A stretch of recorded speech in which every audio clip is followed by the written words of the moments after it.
Betting, the final frontier. These are the voyages of the Bet with the Best podcast. Its mission is to explore better ways to bet on races, to seek out new, successful players, and to boldly go where no podcast has gone before. The Bet with the Best podcast is sponsored by Amwager, an ADW built by horse players for horse players. Speed, power, and ease of use are at the core of Amwager. The platform is packed with features including live video, race replays, conditional wagering, and true odds, a predictive estimate of the off odds that will give you an edge. Amwager gives players the information and tools they need to quickly make anything from a win bet to a complex structured group of pick 5 tickets using the ABC strategy. With a rating of over 4.5 stars on Google, Amwager is a favorite among horse players. Sign up now at amwager.com to take advantage of the simplest sign-up bonus in the business, a 100% first deposit match up to $150. If you want to bet with the best, then you need an edge. You need Amwager. Welcome to episode 44 of the Bet with the Best podcast. This is a special re-release of part 1 of a 2-part episode from last year when we discussed how to handicap and bet on the Kentucky Derby with Kentucky-based professional player and author of the excellent book Betting with an Edge, Mike Maloney. Joining me this week is pro player Mike Maloney to go into depth about how to bet on the Kentucky Derby. Welcome to the show, Mike. Good to be on with you, Chris. Yeah, this will be fun. I mean, we're recording this before even all the Derby preps are finished, so we're not going to talk about this year's Derby, but we're going to talk about, in general, how you approach the Derby in terms of handicapping and betting and how and why it's sort of so much different than any other race you see in the U.S. So I think it could be really helpful to people going into this year's Derby, help them get ready, handicap, and bet on the race. So I'm really looking forward to that. So to get us started, I just thought we would start with kind of discussion about what is it that makes the Derby so unique? Why is it so much different than any other race? So, and kind of highlight what you think are the major differences that you have to factor into your thinking. Okay. It's, it really is a unique race. The Kentucky Derby, you're sending 3-year-olds a mile and a quarter in May, first Saturday in May. So you're asking young horses, to do something that they've never done, go a distance they've never been. You're putting them in almost always a 20-horse field, which we don't see in American racing. You're putting them in front of 150,000 screaming, inebriated fans.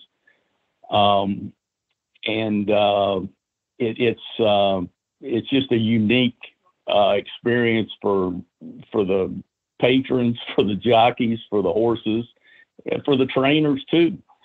So it lends itself to unusual things happening. And so my approach from 40,000 feet is, this is a race where mayhem, can occur and regularly does, as evidenced by a horse like Rich Strike. So if I'm going for, I'm not wanting to be on a short price horse. I'm trying to be forced to go to a shorter price horse because of the 20 horses in the race and the mayhem that can occur. So I'm always looking for value in the race, and you just have to approach it with a different mindset, because you see 6-1 on a horse that is a strong contender in the race, and from your everyday horse player, your initial reaction is, oh, that's a good price. But in a 20-horse field, even though the horse is a strong contender, it may not be a good win price. So it's just a different type race, and you have to approach it with a whole different mindset. Yeah, that's a really good summary. And I would add one other feature to the Derby that you didn't mention. Maybe it's not a big deal, but this is the race everybody wants to win, right? And in fact, American racing has become, I think, way too Derby centric in terms of the breeding, the training. I mean, this is the race every owner, every trainer, every jockey really wants to win. And so they might do things to get ready for this race that they wouldn't do in any other case. Would you agree with that? I would totally agree with that. And you know, from, you know, a few travels around the Europe, for instance, in my lifetime, when people ask where you're from and you say Kentucky, the only thing that pops in their mind is Kentucky Derby. So you get that question, you know, continually when you're out of the States. And, you know, it's a worldwide known race. And, you know, like you say, everyone in the industry wants to win it. And unfortunately, over the years, there have been a lot of talented young horses that weren't really suited or ready for the Derby, that have been chewed up in the attempt to win the Derby. Yeah, there is a graveyard of on the Derby trail for sure. Not literally, although in a few cases maybe, but you're right. Especially the ones that aren't really suited for it, it can really do damage to them when they try to, you know, train them into that race. You also, the other key thing I think you mentioned was that that kind of counterintuitive, wow, this is I think the most likely winner. I'm getting 6-1, you know, wow, 6-1, the most likely winner. It's got to be a great bet. But when you start doing the math, like if you try to come up with a fair odds line in a 20-horse race, if you're realistic and you give most of the horses at least some fractional chance of winning, 6-1 might not look nearly as good as you think once you do the math. And I think that's the point you're trying to make, and that's a really good one. And that comes into play, you know, even in the exotic wagers, you know, the exactas and trifectas. I mean, the number of combinations for the 20-horse field is just something people aren't used to dealing with. Absolutely. It's you know, I don't know if we're ready to get into that yet, but when you get into the exotic wagering on the Kentucky Derby, my approach is especially when I get in past the exacta, when I get into the tries and the supers and the super high five, you know, the super verticals, as I call them, when I get into those bets, I kind of do away with odds. I'm looking for key horses that I can trust to at least get a part of, you know, at least hit the board, let's say. And that's more important to me than splitting hairs on, is this horse value at 8-1 or should I not key him if he's 6-1? I don't pay any real attention to that when I'm looking at the deep verticals, because you have to have keys. Even someone that's willing to play a significant amount of money like myself, you still have to have keys that you can rely on. And the price is not nearly as important to me as the consistency of the horse and the strength of your projections of that horse running his race in the Derby. Yeah, it almost sounds like you're thinking about it like you would say in a pick six, where you've got 3 or 4 legs you've already worked through, and you figure if you can hit this thing, it's going to pay.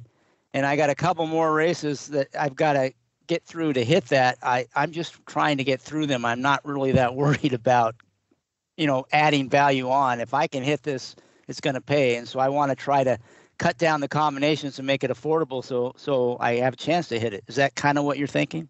or am I That's misunderstanding totally you? what I'm thinking. And to be, to just be realistic about it, usually, even in the trifecta, but definitely if you get into the superfecta, I have to key at least 2 slots.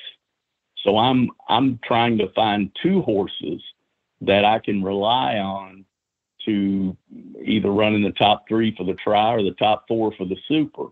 And sometimes I'll say, one horse that I really like has to run first or second. And then I'll say the other horse might just have to run in the top 4. So there's all kinds of techniques like that you can bring into it to try to keep the cost down. But usually the payoff is not the problem in deep verticals and on the Kentucky Derby. The problem is you used, the horses, but you couldn't get them all on the same ticket.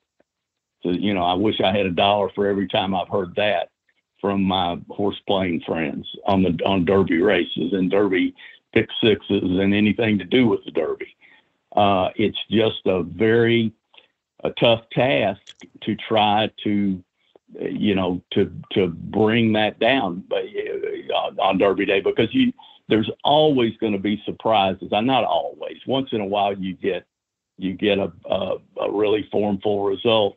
But if you're playing the Derby every year and you're a serious horse player and you're somebody that puts a lot of time in the game, I think the logical thing to do is to approach your bets in the Derby as there's going to be mayhem most years, and I want to be there when the mayhem happens. I want to be there when the prices hit. And if they run in a superfecta that pays a few $100s, then, maybe that just wasn't meant to be my year. Yeah, I can, I think of years where the favorite won and the super still paid really big, Absolutely. That's happened a lot. So like you said, if you can find that one reliable horse, even if it's a favorite, and you play it on the top, you insist on it running first or second, you could still catch a really big payout. And I don't have all the historical super payouts in front of me, but I know, because I've caught 1 or 2 that they paid pretty well, even when the favorite does run well. But I want to kind of hold off. I really do want to get into, especially the superfecta, because of the dollar minimum that they do in the Derby with the superfecta and the 20 horse field. It does create, I think, a unique betting opportunity that you just don't have any other time during the year. And you kind of are hinting at that already. So I want to spend time on that. But before we do that, I want to do some of the handicapping and kind of figure out how you can zero in on some of those horses you can lean on. And then we can kind of go through the different kinds of bets and how you might factor your opinion into and turn it into a wager. But I did want to ask one other general question, because you again kind of hinted at that, once a year you have this opportunity. Because it only happens once a year and is a unique opportunity, do you kind of approach it differently than just another day at the races? Like, you might try a little bit harder to make sure you cash something on this day than you would on another day, or is it just another day at the races for you? Well, it's a unique day, and my daily play is, my money management is grounded by limits each day, and my limits are based on the amount that I'm allowed to lose in a particular day or a particular week. So I raise those limits on Derby Day, Breeders' Cup weekend. I play at my maximum, but rate inside the race day on Derby Day, I'm not doing a whole lot different other than just dealing with really large fields and maybe trying to be a little more inclusive in the horizontals leading up to the Derby. I would like to be live to my best horse even at the minimum bet amount in the Derby, because if you've had a couple of upsets leading up to that, you can have just a tremendous payout into the Derby. And if I'm live to my top pick, that gives me options where I can play, an exacta saver, or I can come up with some type of strategy based off the live ticket that I have. And that works also in the verticals in the Derby. I want this thought of inclusion.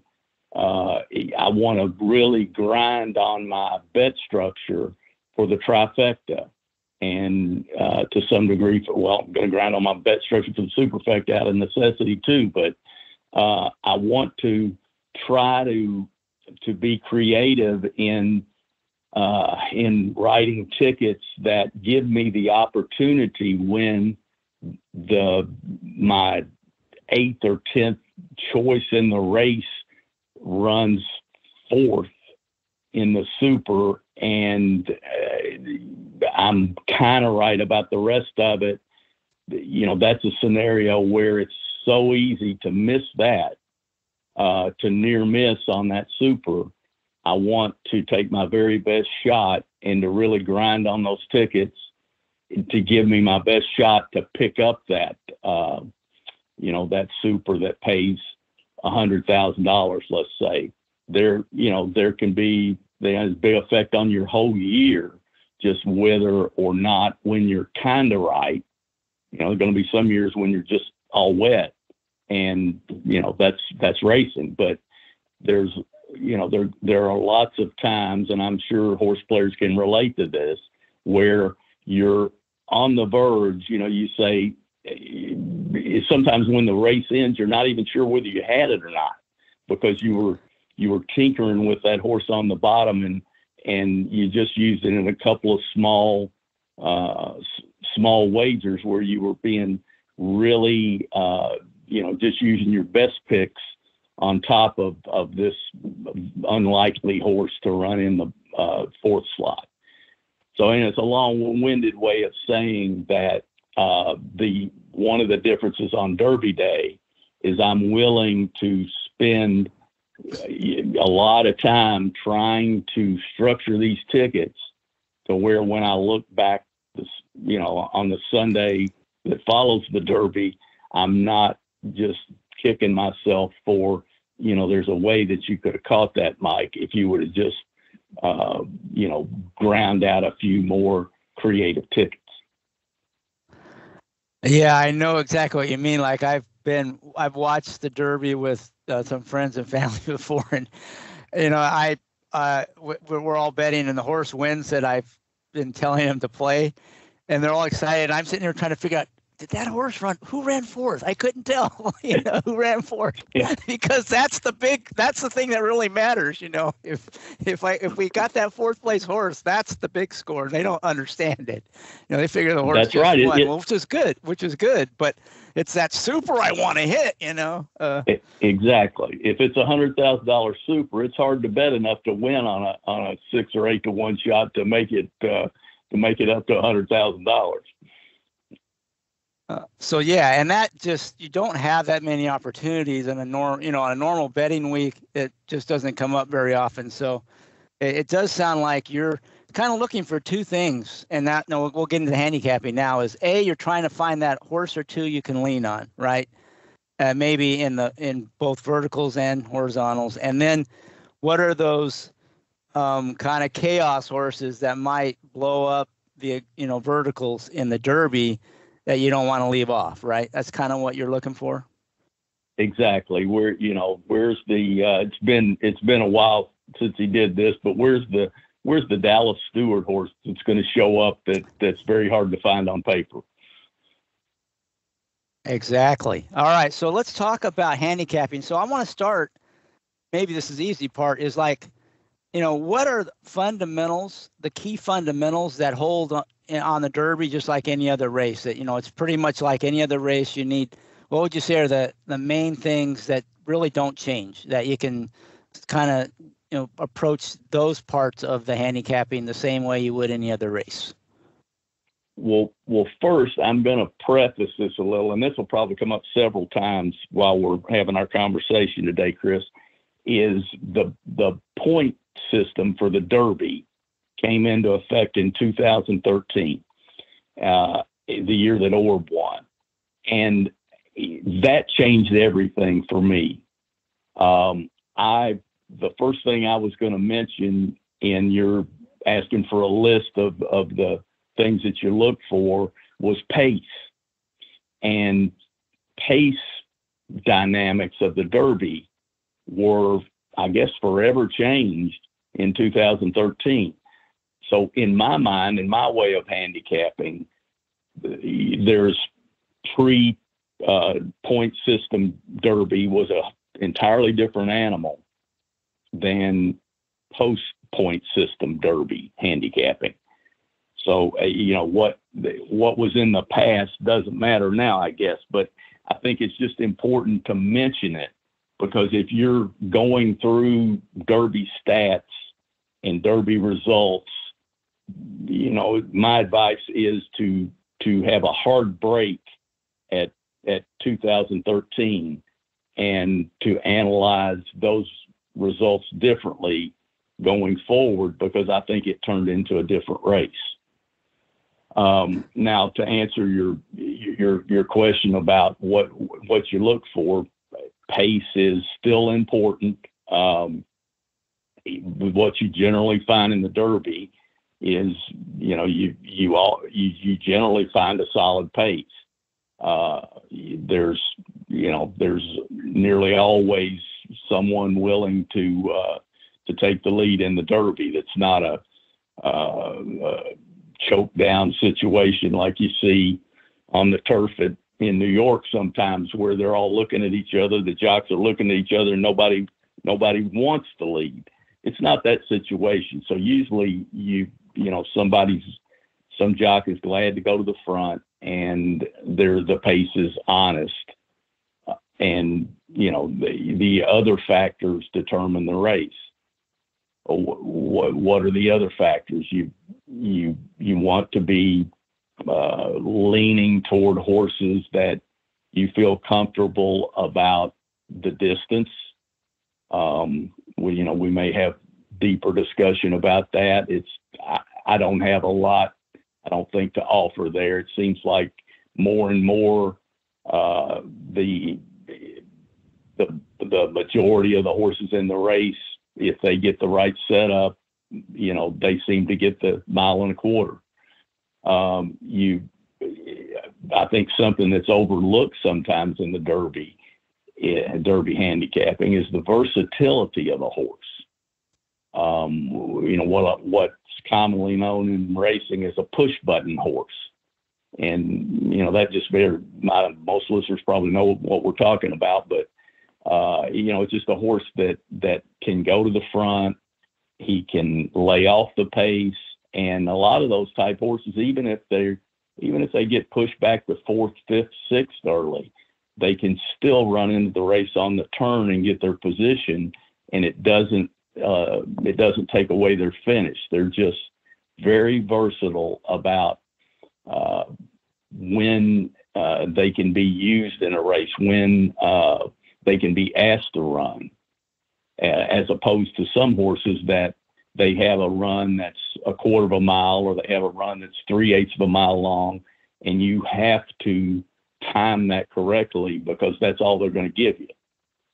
A push button horse might give you more options as a rider, and in a 20-horse field, that's incredibly important, because chances are you're going to run into traffic. You're not going to have your perfect setup. You're going to have to make some decisions during the race. And if you're on a horse that has gears and can stop and start maybe one time during the race and overcome that, that's a big difference. So that's something that I'm always looking for in horses that participate in the Derby. And I think that's an underappreciated factor. And then there's a lot of connection things that come into play for the trainer. Is it someone who has been there before? Is it someone who tends to do well in longer dirt routes? Is it someone that horses tend to improve at that time of year? And the riders come into play. But most top riders, I think, are capable of winning the Derby. The riders that I'm careful with are maybe a rider that is young and this is his first experience at the Derby. Even though he's a talented rider, I'm gonna be a little cautious there. Or a rider that is experienced, but he's done most of his work at a smaller track and maybe hasn't been on this kind of a stage before. I might be careful with a rider like that too. So and I'm just probably just touching the surface here of all the things that we really think about when we handicap the Derby race, but those are a few of the main ones. Yeah, so let's I like all those points. I just want to follow up a little bit. So distance, that's at the start you mentioned, this is 1.25 miles. These horses, at least most all the time, have never been that distance before. Occasionally there's been a horse that has. Is there anything that you look at, breeding, final pace figures, anything like that you rely on to help give you confidence you're going to go 1.25 miles? Or I'm just curious what you look at. Yeah, a couple of things. I've been in racing so long. I'm hitting about 50 years now of handicapping almost daily and paying attention to the horses. And sometimes during that period, not as much as I pay attention now, but being immersed in racing for 50 years, so it's kind of easy for me now because I saw I'll look at a sire. I saw his daddy run, and I probably saw his granddaddy run. So I have a pretty good idea in my head of what lines are okay, and honestly, it seems like most. I used to put a lot of effort into being so sure that a horse could get the Derby distance, and honestly, it's horses that California Chrome comes to mind, a horse that you would never be excited by the horse's breeding or his pedigree, but he was a stayer. He didn't have any problem with the 1.25 miles. And that I don't have the reason for that, but that just seems to be more the case now than it was before the point system went into play. And my explanation for that would be that the paces were often pre-point system, pre-2013. The paces were often so intense in the Derby. Intense is not even the word. They were crazy. They were supersonic. It seemed like maybe half the time, and it just melted horses. And it put more emphasis on the breeding because it was like you were running 1.5 miles. But you take 1.25 miles for the young horses that have never been that far, and then you put them in an intense pace situation, and it just makes it even harder on horses that don't necessarily have a stayer's pedigree.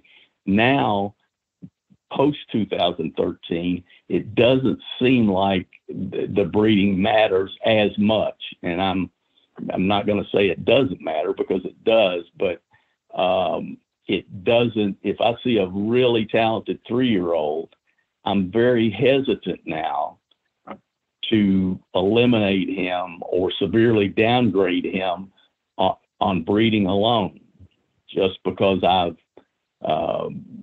been burned on that, post 2013. And, I've learned that that's not necessarily quite the factor that it was before. To go a little deeper into that, I'm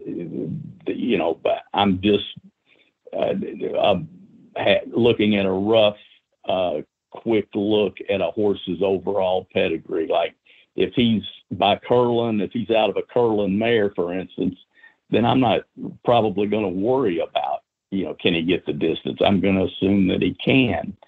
And I'm also going to look at the dam of the horse, the dam of the 3-year-old, and look at her progeny and look at see if the horses she's produced, if any of them have shown that they're a stayer.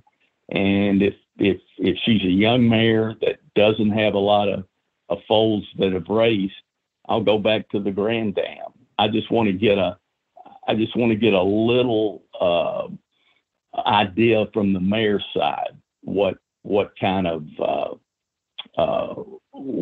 distance most of those horses preferred. And if I don't need to see a lot. If there's some successful routers in that dam pedigree, then I'm gonna slightly upgrade the prospects of the horse, and just feel more comfortable with the horse and be more likely to key the horse, to really have confidence in the horse to get the distance.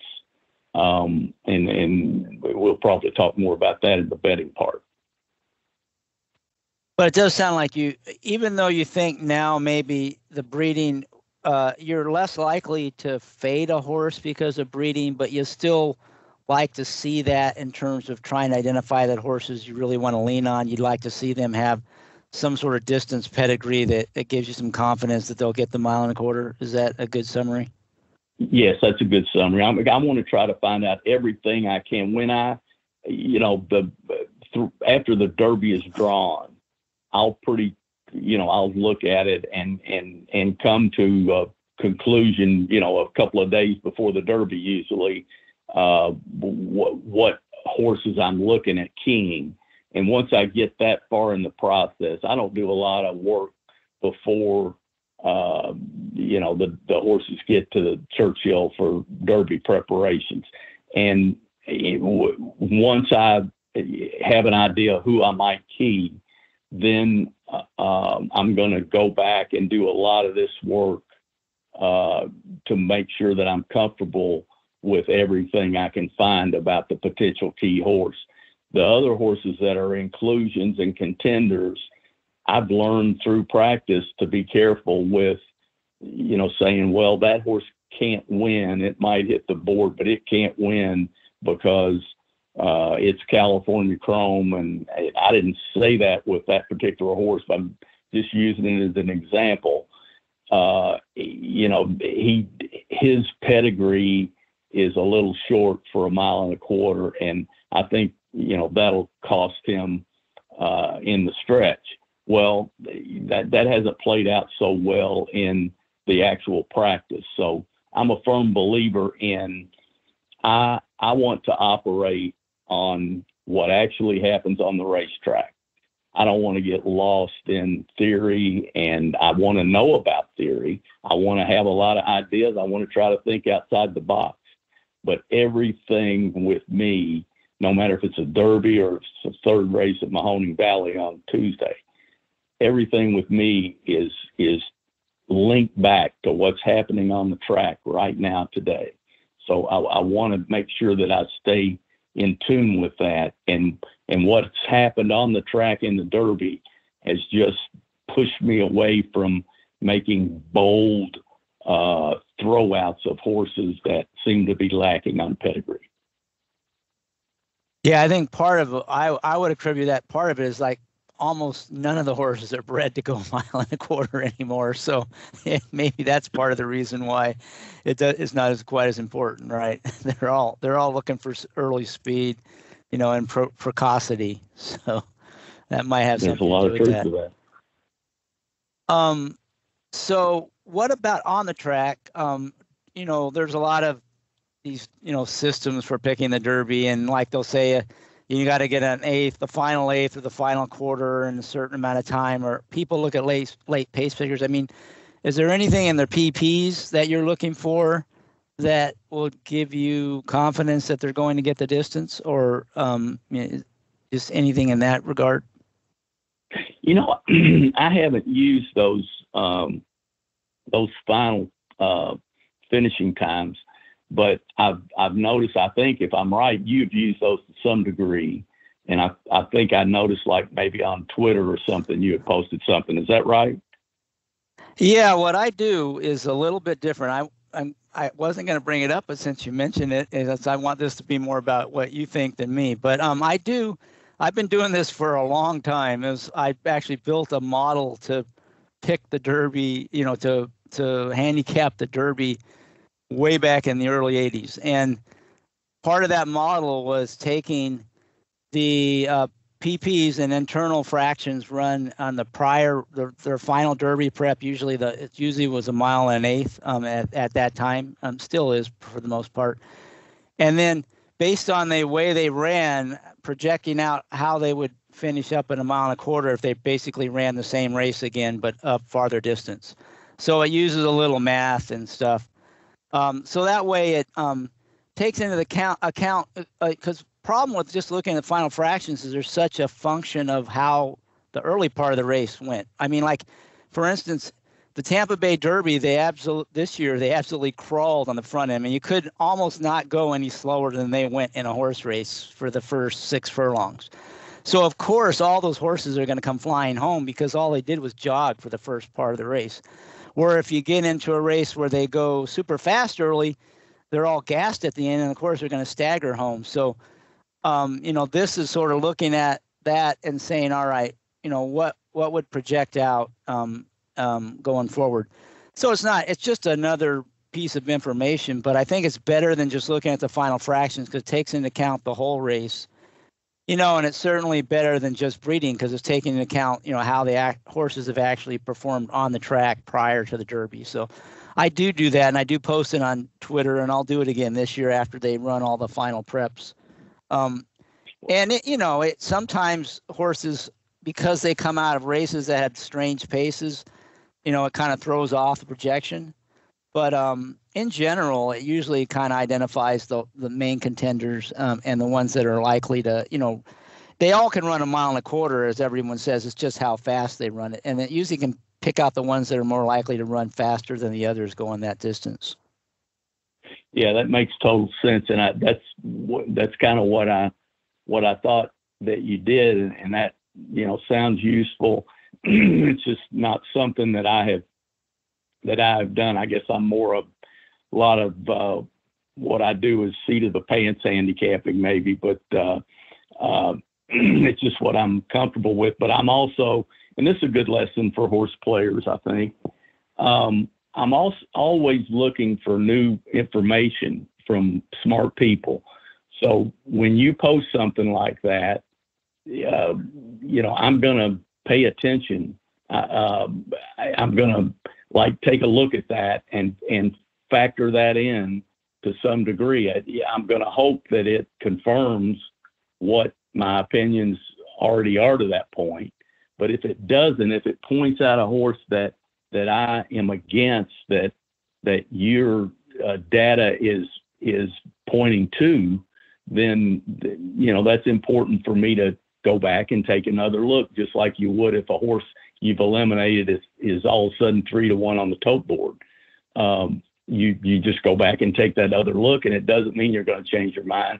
But I think all horse players have to continue to learn and continue to try to factor in different ideas in order to keep up with the changes in the game. Yeah, it sounds like something like that might make you think this is a horse maybe I'll include in my exotics. I'm probably not going to change your opinion on your key horses, but maybe you might, include a horse that you hadn't thought about including before. If you kind of were on the kind of on the fence on that horse, that might be enough to push you over into it. And I think prefacing it by you trust the source of information to some extent, because I was going to bring this up. We might as well talk about it now. The cacophony of noise you get around the Derby of advice is like no other time during the year, right? I mean, you hear all the trainers talk, you hear all these pundits, you get all these rules of horses that can't or can win the Derby. I mean, what's your advice on that?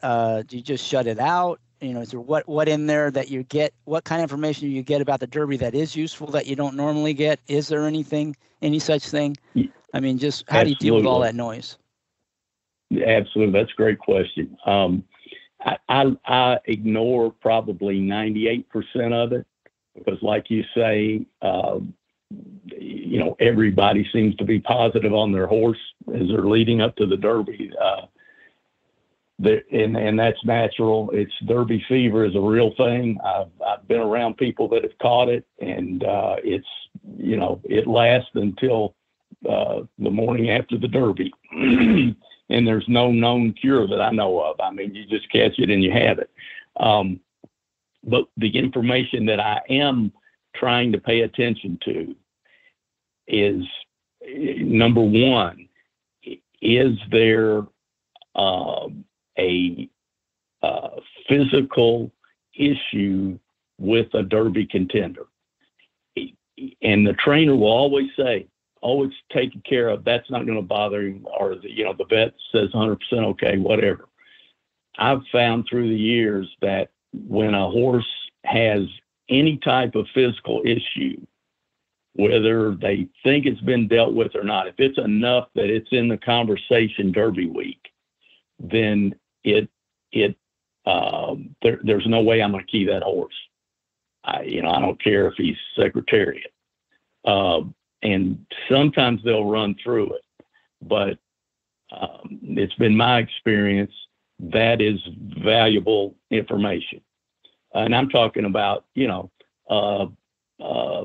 a little bit of a sore foot, a horse not, and I'm not talking about just a psychological freak out like Fusiaci Pegasus, where he's almost killing Neil Drysdale in the morning while they're trying to get him to work. I'm talking about a horse that maybe has a foot issue, and whether it's something they're trying to trim him down and put a different shoe on, or they're talking about a bar shoe,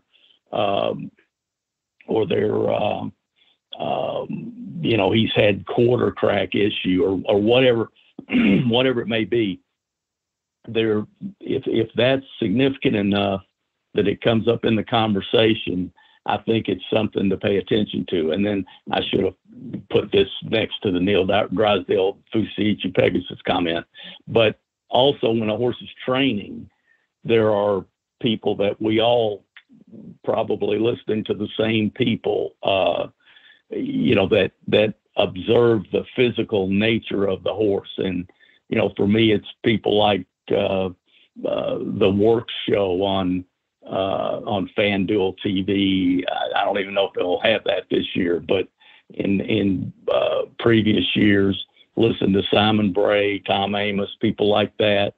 Listen to Mike Welch, it's with DRF. Those type of observations from seasoned horsemen that I trust are really important to me. Like I'll listen to in the money media, they may have Frank McGoey or somebody on that's observed Derby works. I'm going to listen to that because I think he's a super sharp guy. So that is the type Derby. One other thing on the Derby comments and the Derby interviews is if a trainer says a horse, there's something we improved on this horse. Hey, the change of blinkers in the last race, and maybe it's not blinkers on, blinkers off. It can be, cutting back a cup, changing a bit. It can be any of a number of things like that. A comment like that explains to me the horse's improvement in that last race. Maybe that change was made only before the last prep race. That means a lot to me, because then I'm more inclined to judge that horse solely off his last race, which may lead to a lot of value in a bet, because everyone else can't get past his second race back that wasn't good. So those are the type of things that I'm looking for that might really sway me on my handicapping in the Derby. Yeah, as you were talking through that, I was just trying to think back through examples of some of what you said, and like the minor foot problem one, the horse that I remember the most is Unbridled Song, who was a brilliant horse, but he was dealing with foot issues, and that was a big deal going up to the Derby, and he still ran pretty well despite that. But that was one horse that kind of stuck out at me as maybe he was the best horse if he had been healthy that year, but those problems were enough to kind of knock him out of winning the race. Is that kind of what you're thinking? Do you remember him? Yeah, I do. And I think Point Given, I think there may have been some rumors around Point Given Derby week about foot issues. Yeah, he always had them through his whole career. So I think you're probably right.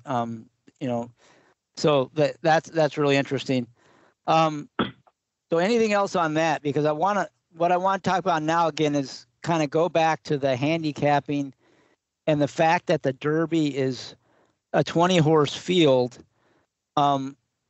That unique part of it, given that it's a 20-horse field, and you kind of hit on this already, versatility might be a big, good attribute for horse. Was there certain kinds of running styles? Do you prefer horses that are typically forwardly placed, or do you like the horses that settle farther back, or does it really, I'm just curious, is there a certain kind of running style that would incline you to, be more likely to lean on that horse as a key horse in the Derby? I would love to find, the optimum thing for me is to find that push button horse, which I would describe, California Chrome, American Pharoah. Those are, horses that people will remember that I think of in that vein. Those are horses that, they have a high cruising speed. If you let them, if you give them the lead and they can do it, in hand, they're fine to take the lead and just go on. But if somebody else wants the lead and they get that good tracking position, 2 or 3 lengths off the lead, maybe third or fourth in the race, that's just perfect, in the Derby, as long as it's not a meltdown pace scenario, which doesn't seem to happen that often post point system. So that's the optimum trip. Another trip that I feel comfortable with is a horse that I feel confident in his finish. I feel like he's the best finisher in the race. And if I'm confident that there's going to be, doesn't have to be a meltdown pace, but if I'm confident that there's going to be a real solid pace, then I'm comfortable keying a consistent closer. And when I say closer, I bet Street Sense back in 2007, I think. And he came from last.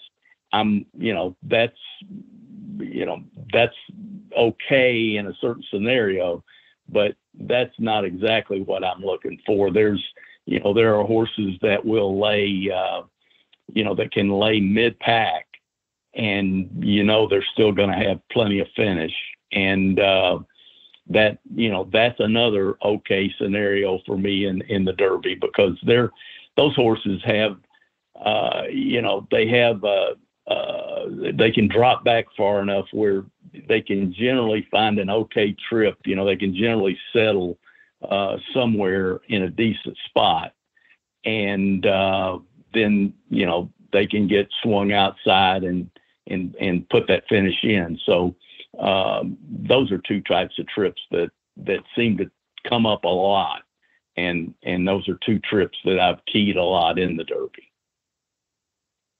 So the first one, you kind of not necessarily the horse being the push button, but it seems like now, especially since the point system was introduced, that like half the field is the kind of the looking for the trip you described at first. They tend to want to be forwardly placed, just they're willing to take the lead or sit just off. But now you've got a dozen of those horses in the race, so that kind of brings up the field size and post position. So, in that kind of scenario, which isn't unusual at all, it doesn't seem like anymore. What sort of post are you hoping?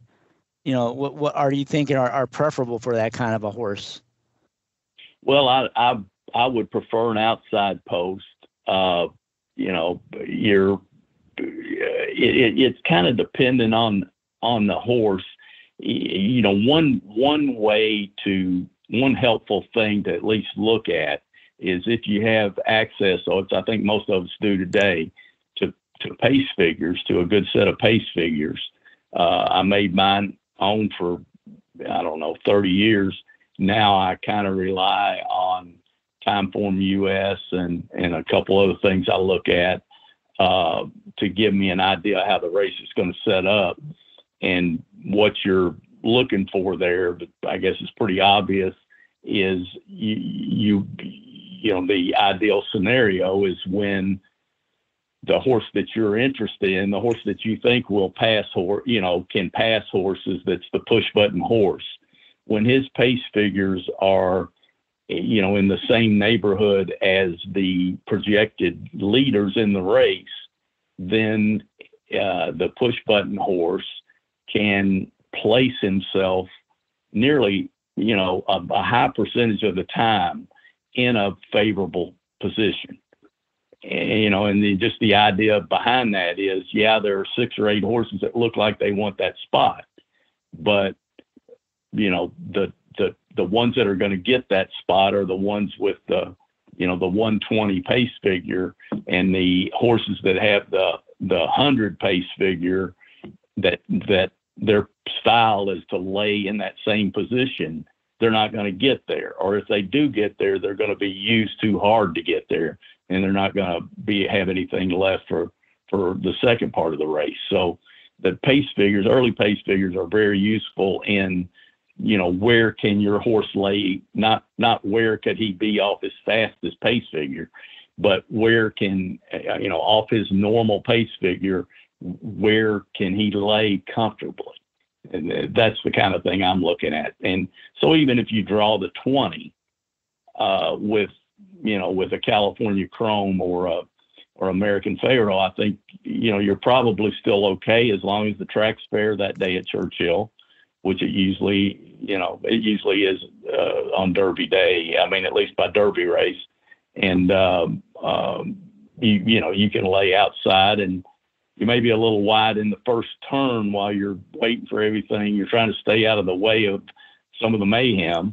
But then by the time they get on the backside, you've angled down to where you're in the 3 or 4 path, and you're almost guaranteed a good trip from there on.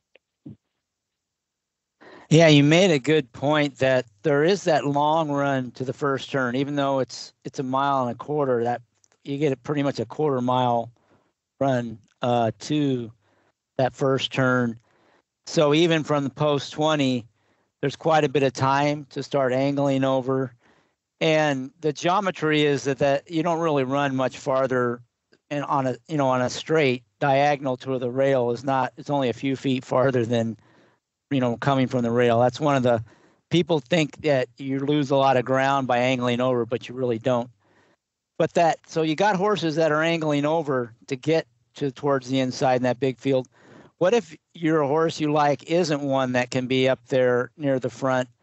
What's the best post for them, given that there are going to be faster early pace horses probably trying to angle over during that first part of the race? Where would you like to see, say, if you're playing one of the other kinds of horses you like that have the finish but maybe are sitting mid-pack or farther back, what would be the best post for them?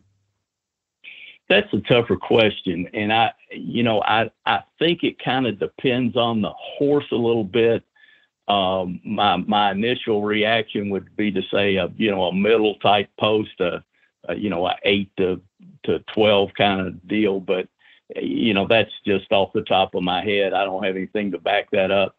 I would be thinking more, I would think a horse like that, most of the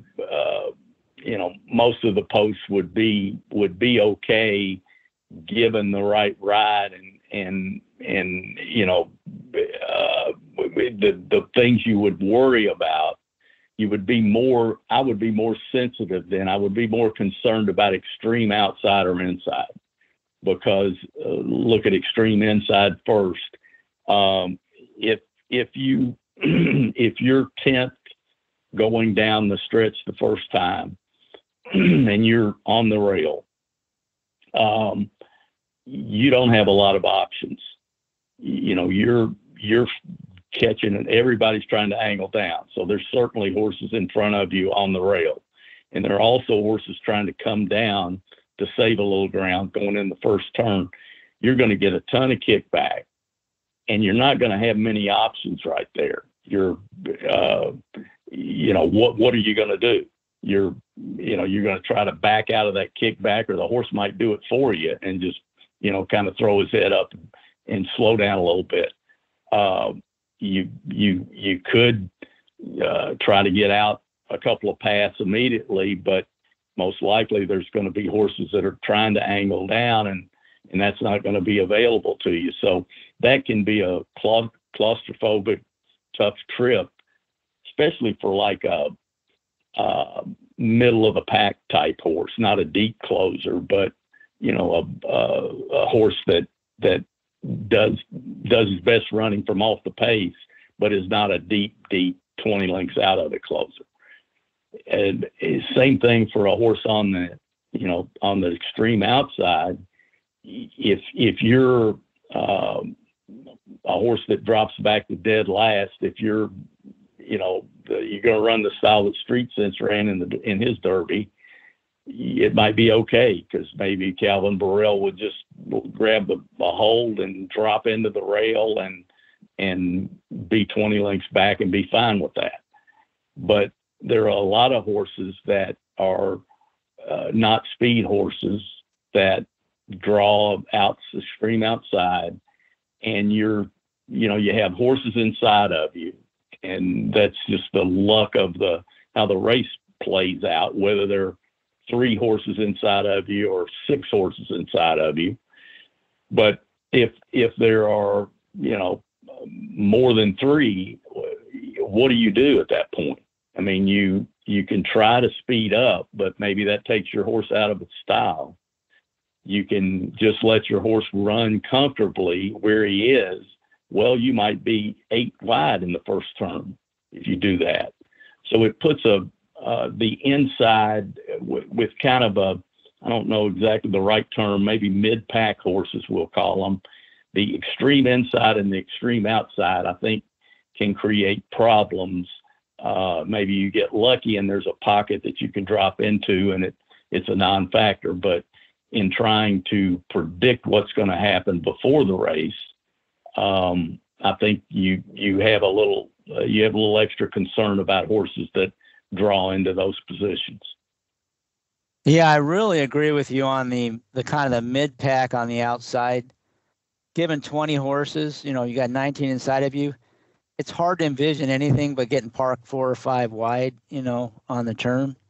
And then you probably are stuck there for the whole race. And that seems like almost an impossible task unless you're just much the best.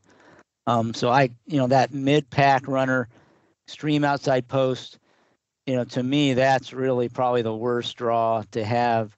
And like you said, if you have the speed, you can kind of, get position without taking your horse out of the game, right? Or if you're a real drop back type, you can just drop back.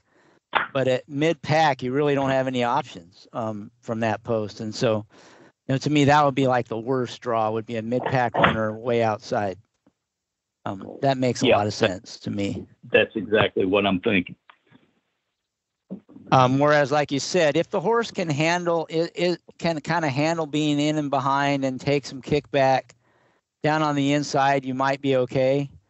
But like you said, the problem there is you don't have options. So if every once in a while on the Derby, you'll have, some horse does something crazy and a whole bunch of horses have a really bad trip going into that first turn. Not every year that happens, but I can think of a few years where, 5-6 horses kind of lose all chance just in that first turn.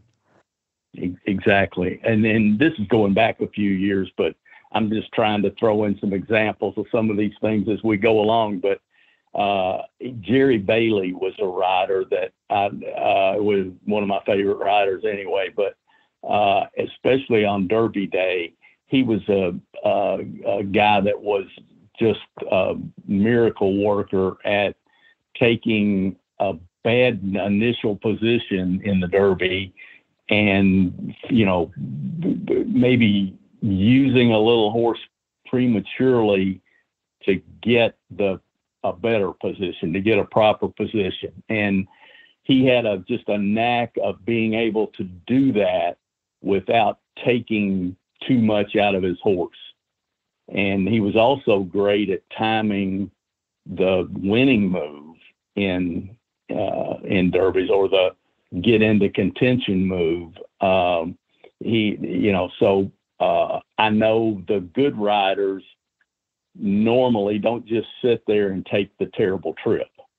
If they see that, they quickly identify, hey, I'm in the wrong spot, this is not going to end well, and they will make a proactive move to try to, even if they have to use a little horse, they'll make a proactive move early to try to put themselves in a better position, and then maybe give the horse a little breather inside the race and try to make their run. Yeah, I remember one of the derbies I cashed, this is what I remember, it was a long time ago, was Sea Hero, and Jerry Bailey was Exactly. a rider, and he gave the horse an absolute perfect ride. The horse never would have won with any other rider, I don't think.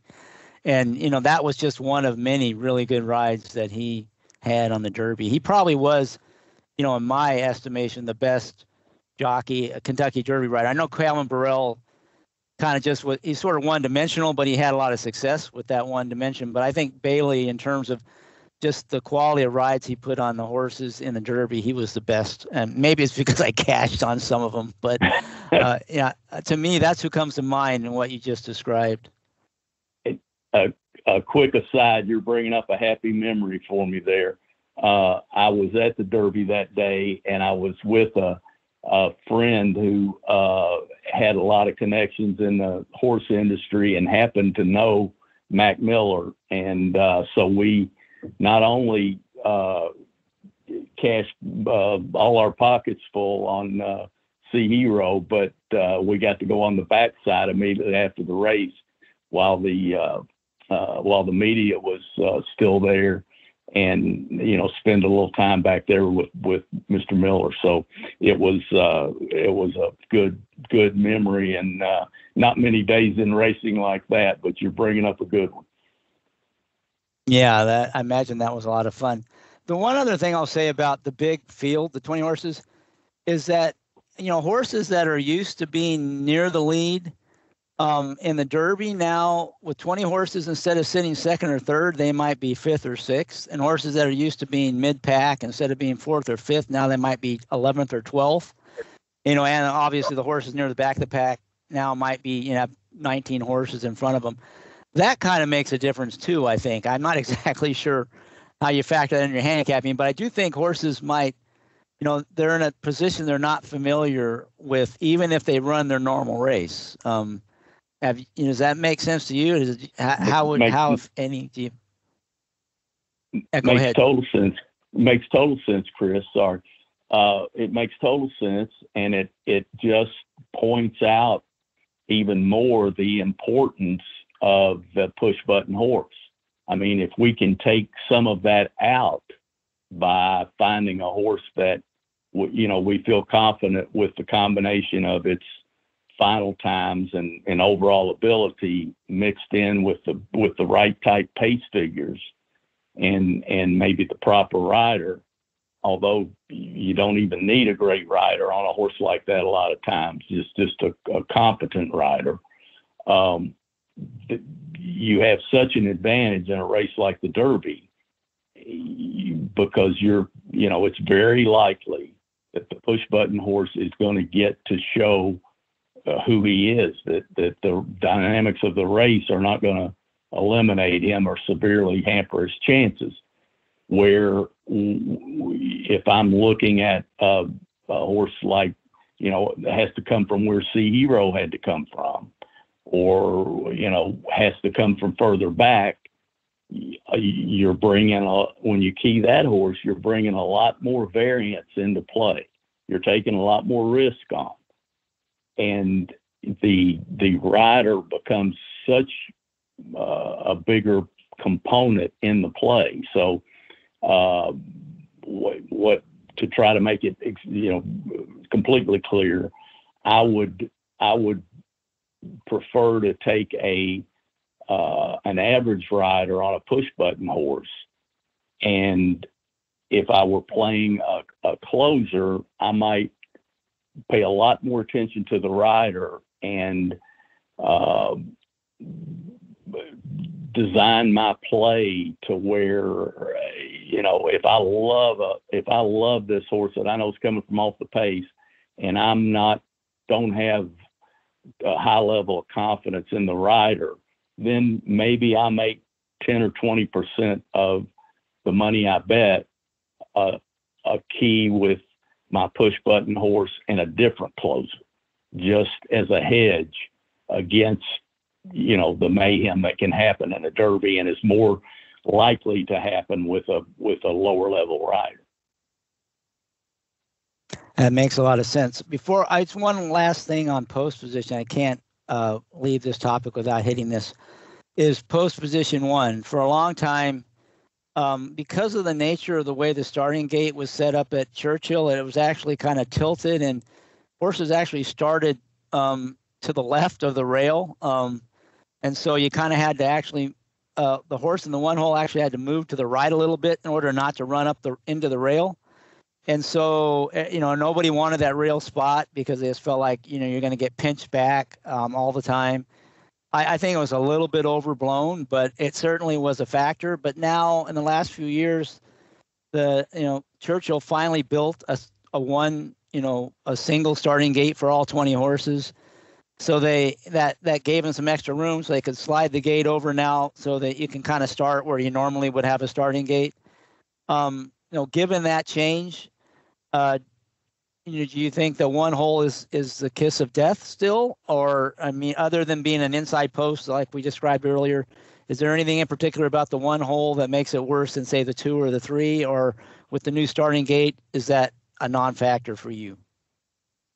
No, it's still a factor, but it's not nearly the factor it was. The one hole in the old setup of having two starting gates pushed up against each other, you're exactly right. I would describe it a little more dramatically than you did, where, it was unfair. In the old setup, the one post was, if you look straight ahead, you were looking into the rail. You didn't have any track once you met up with the true stretch and got out of the chute. So it was an totally unfair situation. And the only way that I would even think about a one horse back in those days was if I thought it was going to drop back, to last and make one run, and it wasn't really going to matter. But it was a total nightmare. Now it's, the horse has racetrack in front of him when you come out of the one hole, which is a good thing. And it's like you just said, it's the claustrophobic kickback trip that you worry about. So you look at where you project your horse to be in the in the early running and try to predict how much of a hindrance that might be. The other thing to point out is, another thing out of the one hole is, I think Richie Migliori, who I love to listen to, I think the phrase he uses is horses are like water. They go to open space or something like that. The one hole those horses will tend to, even still, to break a little inside and, they kind of veer away from other horses. And if they do that, then they're in an even worse spot. So just something else to think about. The other part of the new starting gate that's a huge improvement is that there was a gap where they used to put the two starting gates together in the previous setup, and that created some issues with the horse that was in the inside post of the outer gate, which I think was usually about the 15 maybe, had a tendency to break in from the same open space deal. So the new starting gate has definitely improved that whole situation. But yes, the one post is still a concern, and more of a concern with horses that have a certain running style. Yeah, that's a good point about breaking towards the gap. In fact, that it was the 14 and 15, but the horses that usually took the worst of it was the 14, because the 15 tended just to break right into the 14 horse. So Exactly. They both took it. Yeah. But you're right. They do have a tendency to kind of go to empty space. And that gap was just like a vacuum or a magnet. And that 15 horse would almost always slam into the 14 horse right out of the gate. Not every time, but very often. So, yeah, I think people didn't talk about it as much, but I thought the 14 post was like as bad as the one hole back with that old starting gate. I would never want to draw it. But those kind of have gone away, but you're still saying, hey, that post one, maybe it's not as bad as it once was, but it's still not a good place to be unless you are a horse that just is probably going to drop right to the back anyway. Yes. Or I guess if you thought a horse could go wire to wire and, maybe he could clear from there if he broke sharp, that's not a possibility that comes up very often for my type of handicapping in the Derby, but I guess that would work too. But that's the last part I want to talk about on these large fields is the break, because in a 20 horse field, in an 8 horse field, if you break a little slow, you might have fall back a few spots. If you're down maybe towards the inside or the middle and you break slowly in the Derby, you could have 10 or 12 horses take your spot. So that break, the horses that are able to, consistently break alertly versus horses that tend to be sluggish or have issues from the gate, to me, that's another really big factor, especially on the horses you want to lean on. Is that something that you consider as well? That ability to break consistently and sharply? Absolutely. I take a lot of trip notes and, keep a database of trip notes and biases, and it's a lot of work. But one thing I find in there is horses that consistently or tend to just break a little slow. They can be talented horses, but they're just not great gate horses for whatever reason. I'll give you a current example is the horse that won the Louisiana Derby, Catching Freedom, that was his 5th start. And I'm just looking at my trip notes here, and I have 3 bad breaks out of 5 starts on him. So there's a horse that, he's a talented horse. That was kind of impressive what he did in the Louisiana Derby. I don't know that the final time's going to be that great, but and there's a betting horses from New Orleans hasn't been the path to financial success a lot of years in the Derby, but there's a horse that you're going to be put in the situation of in my handicapping. I will just assume that in the even with a great rider like Pratt, who may be on him, I will assume that he's probably going to break slow. And just like you described in the Derby, that's magnified by 5 for a normal 8-horse field that you see in everyday racing. So Derby handicapping, there's a lot of things, little things like the break, how a horse breaks initially that factor into your handicapping. Okay, so let's move on to a couple other handicapping factors, and then we'll talk about betting. The trainer, we mentioned trainer.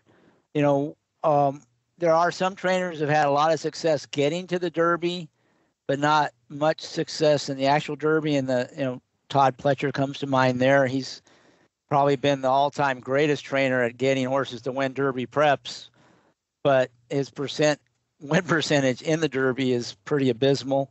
And then you got guys like Bob Baffert who, when he gets horses there, they usually run pretty well.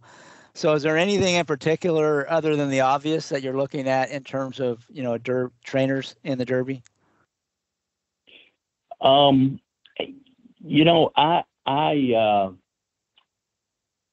looking, and I don't have the perfect word for this either, but for lack of a better term, I may call them old school trainers.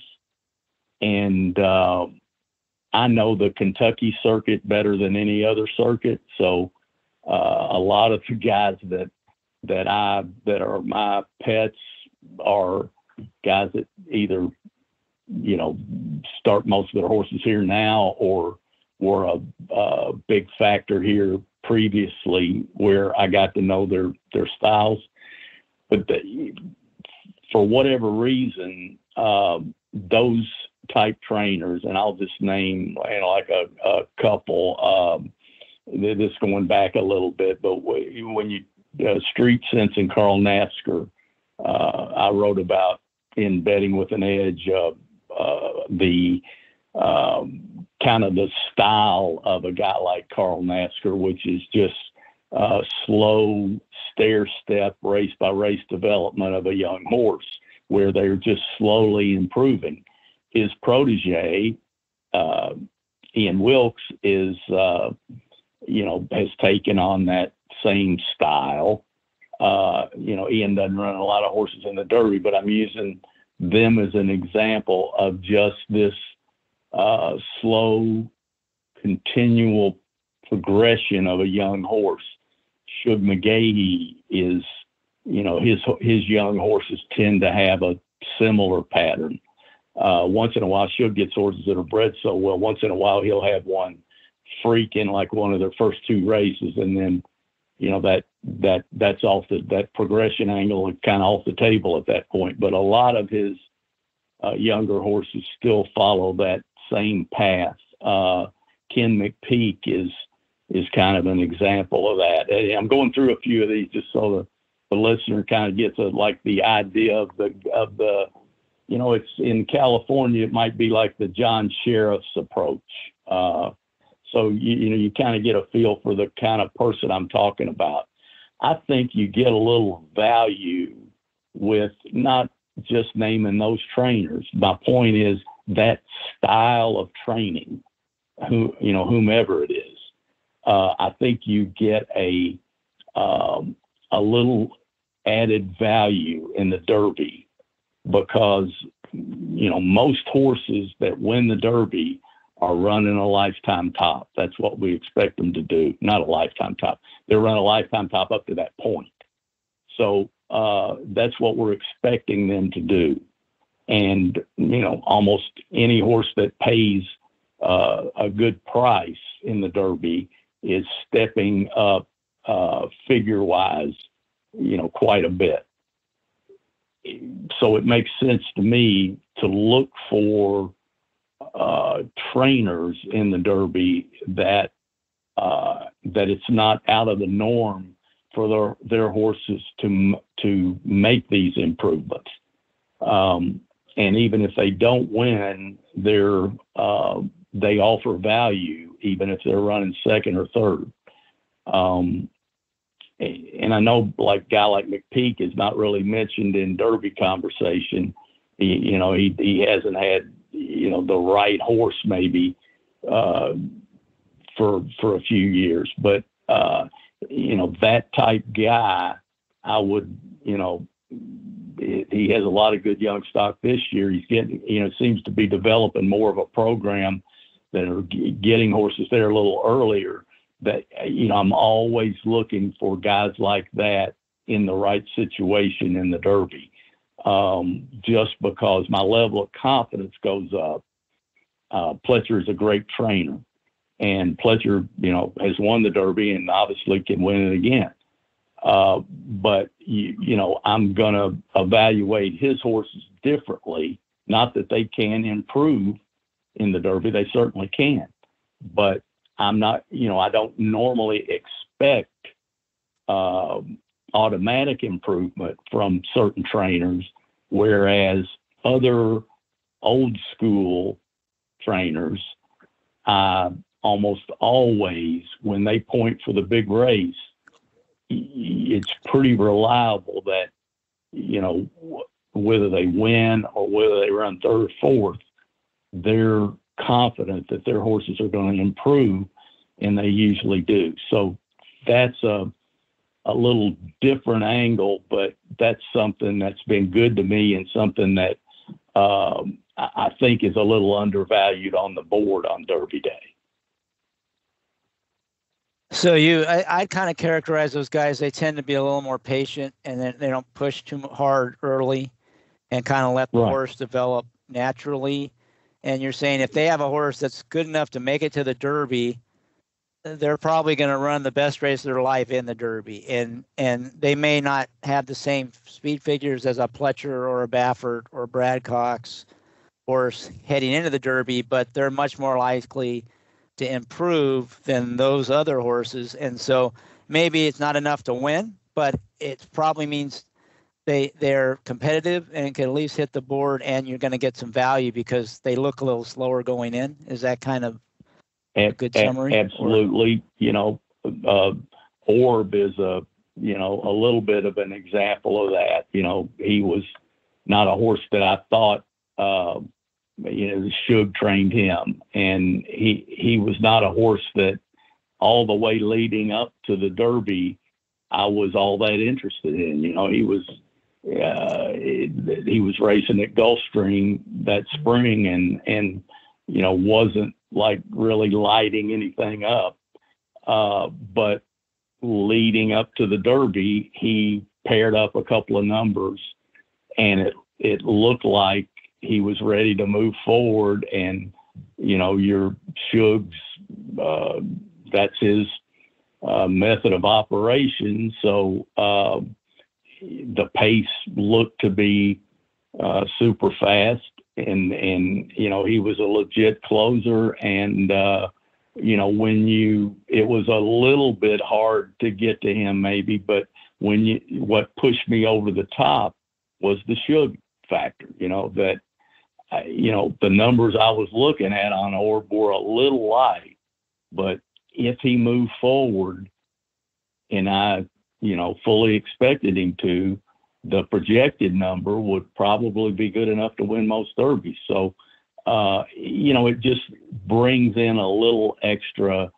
way to maybe get a little. But you're looking, anytime a good handicapper can look at the race through a little different lens than most of the wagering public. If your lens is correct, if it's based on truth, then you're getting value. so that's a good angle. Another thing to touch on is Brad Cox is a unicorn. He's a guy that not only is he on the level of the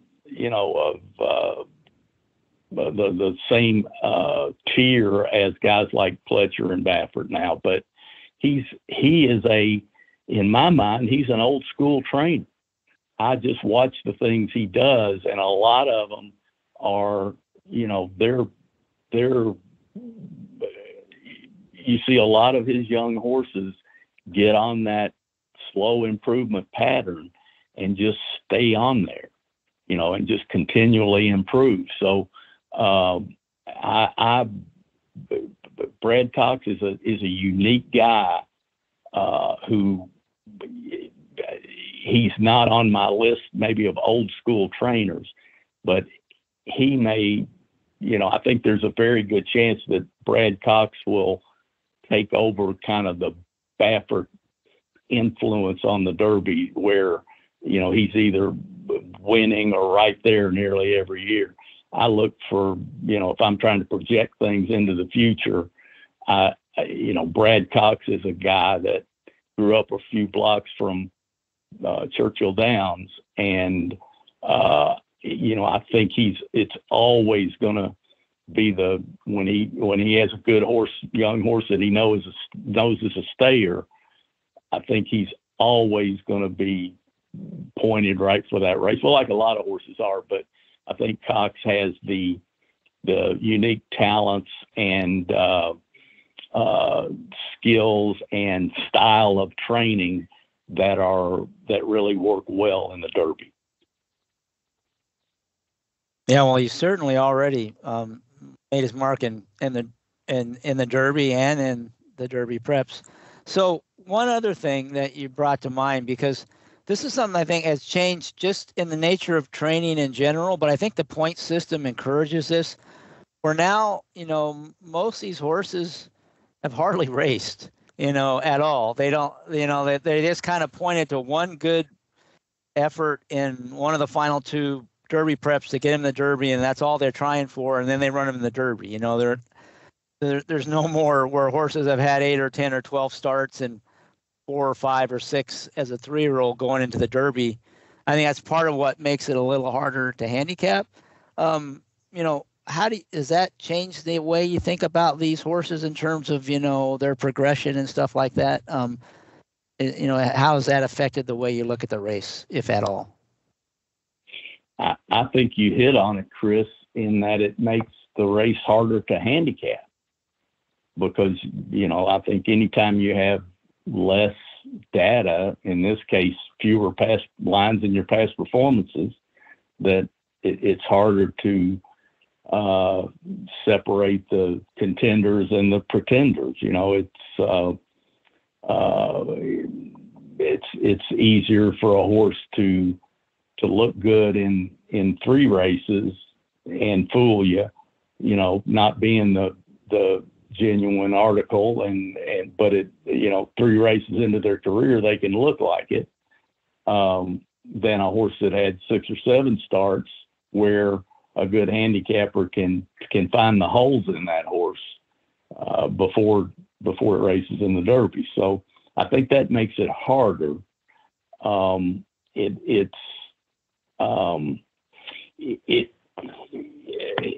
It's very hard to. I think it's gotten harder to confidently eliminate horses for me as the training styles have changed over the years. It's just harder to know exactly what these horses are by the time they start in the Derby.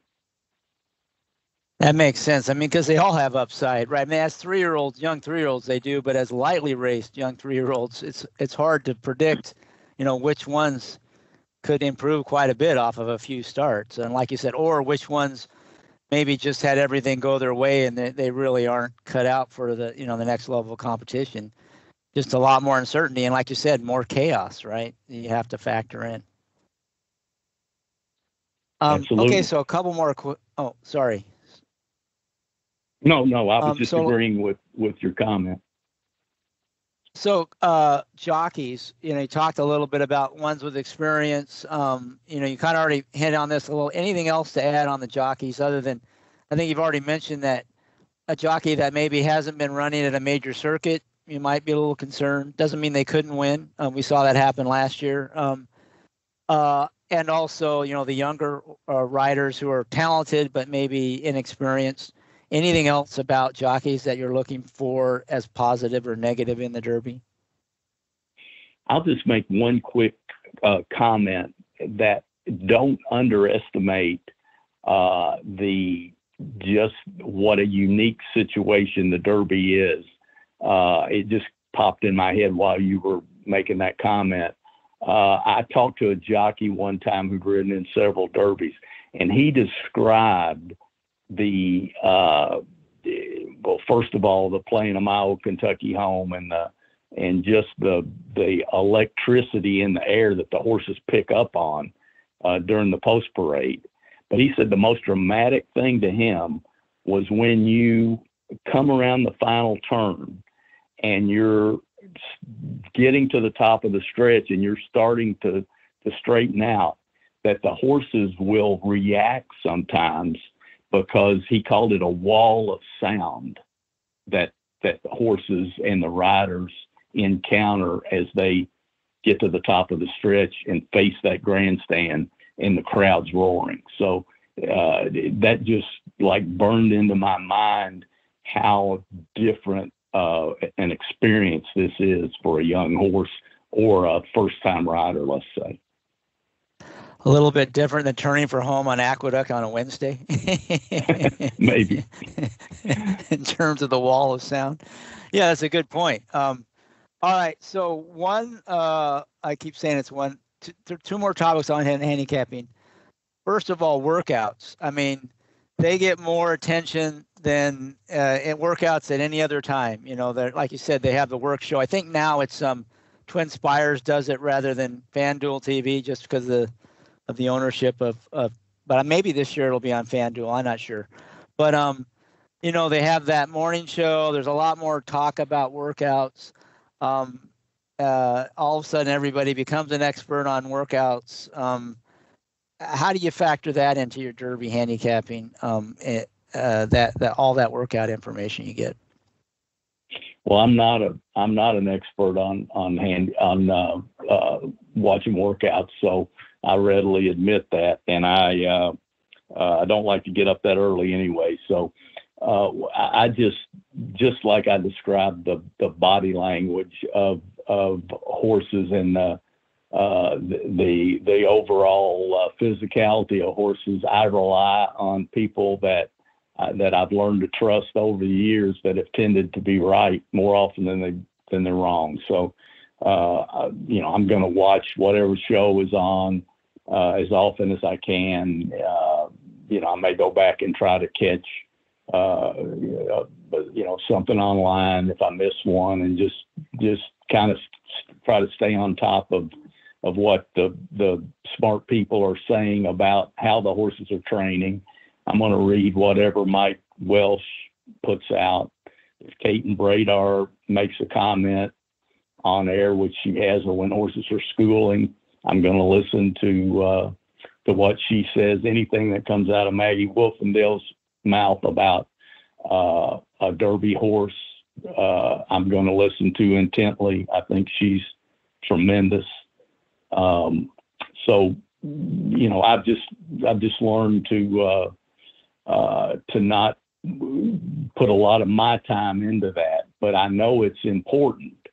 The only thing outside that group of experts that I will comment on would be, I like horses that get to Churchill a little early. And I do like horses that, and Baffert is known for this, that put in maybe a little more serious work, kind of I know not to get caught up in time so much on Derby week, but Baffert's horses sometimes would put in a little longer, a little more serious works than some of the other Derby trainers. And anytime I see that, anytime I see someone, getting the first really highly respected or commented on work in over the Churchill surface, I'm going to take a little extra look at that horse. I like, if you get an extra work over that track, because that Churchill Downs surface is a little different. Not every horse immediately takes to it, and some horses tend to do better the second time they race over it than the first time. So it's a surface that takes a little acclimation for some horses. So I just think that's another box that you're checking. If a horse that you're liking is working before the other horses or gets to Churchill a little earlier, I think that's a positive. So you mentioned the Churchill surface. It is a little bit unique. It does tend to dry out faster than any other track I've ever seen, I guess because it's a little more sand-based. Do you put more stock on horses that have had success at Churchill before? If not, if they haven't run at Churchill, is there anything you're looking for that would make you think they might like the Churchill surface? And also, anything you have to say about, sloppy track, because it does tend to come up sloppy a lot on Derby Day. Anything about the Churchill surface that's worth mentioning? Yeah, I think you're right. I think it's a little the dirt there is a little different than some other places. Horses that have prepped at Keeneland, that seems to be an easy transition. You rarely see Keeneland form that doesn't translate into Churchill form.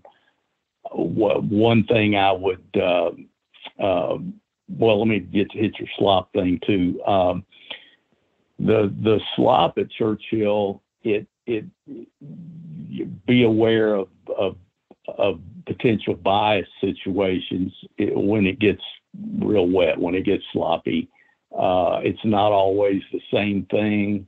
I've seen from good rails to good speed to dead rails when it was sloppy at Churchill. So just be aware, you got to be light on your feet when you're trying to play the bias, but just be aware that when it is sloppy on Derby Day, the potential for a bias of any kind is heightened. So that's my general rule. I'm going to be a little more careful about that.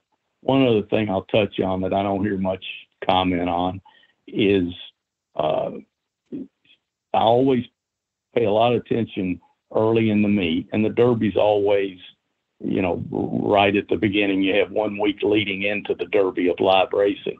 There's a lot that can be learned in those few days of racing at Churchill before the actual Derby. So one of the things I'm always looking for is what feeder tracks are doing well. And there doesn't seem to be a lot of rhyme or reason to that. It can be Oaklawn can be doing great, or in other years, Oaklawn can't hit the board.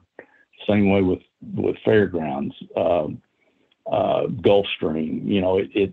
I don't know what are all the factors there, but it's something to definitely pay attention to, because if I'm locked into a Fairgrounds horse that's my Derby pick, I'm going to watch the dirt horses from Fairgrounds, and especially the higher level horses, and how they perform at Churchill relative to their odds in those days leading up to Derby Day, because that's important data that I think gets a little overlooked by the average horse player. So that pretty much, I think, sums up the handicapping. Is there anything that we didn't mention about handicapping the Derby that you'd want to mention before we move on? I don't think so. I think we gave it a pretty good run. Okay, we're going to pause right there, and that will be the end of the handicapping portion of this Bet with the Best podcast with Mike Maloney, talking about how to handicap the Kentucky Derby. And our next podcast, which I hope you'll join us for, will cover the aspects of betting on the Kentucky Derby with Mike. So please, I hope you enjoyed this broadcast, and I hope you will tune in to the next one where we shift from handicapping and developing opinions about the Derby into how we take those opinions and turn them into smart bets on the Derby, and hopefully profitable bets. So again, thank you, Mike, for part one.